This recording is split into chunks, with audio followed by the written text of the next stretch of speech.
दोस्तों, दशानन को अपनी दहाड़ के कारण मिला रावण नाम। जानिए इसके पीछे की रोचक कथा। आइए जानते हैं। रावण सोने की लंका और पुष्पक विमान जैसी अद्वितीय संपदाओं का स्वामी था। इतना ही नहीं, रावण ने शिव तांडव स्तोत्र की रचना करने के अलावा अन्य कई तंत्र ग्रंथों की रचना की। रामायण के एक मुख्य पात्र रावण को हम सभी आज इसी नाम से जानते हैं। लेकिन क्या आप जानते हैं कि उसका ये नाम कैसे पड़ा?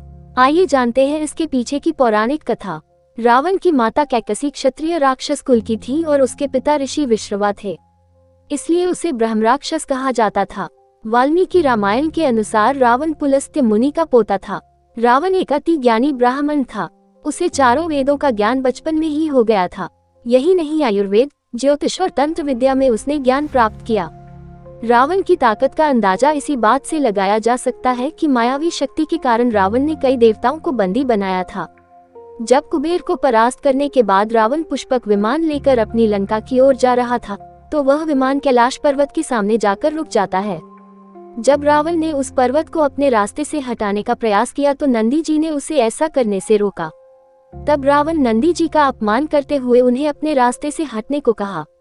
नंदी जी की बात को नकारते हुए रावण कैलाश पर्वत को खिसका ही रहा होता है कि तभी भगवान शिव अपने पैर के अंगूठे को पर्वत के ऊपर रख देते हैं, जिस कारण पर्वत के नीचे रावण के हाथ कुचल जाते हैं।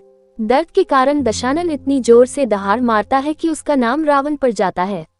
रावण का शाब्दिक अर्थ होता है तेज आवाज में दहाड़ना। यही कारण है कि उसे रावण नाम मिला। रावण को कई नामों से जाना जाता है। सोने की लंका के स्वामी होने के कारण रावण को लंकेश या लंकापति के नाम से जाना जाता था।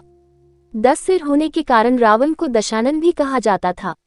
कुछ विद्वानों अनुसार रावण 6 दर्शन और चारों वेद का ज्ञाता था, इसलिए उसे दिस्कंठी भी कहा जाता था।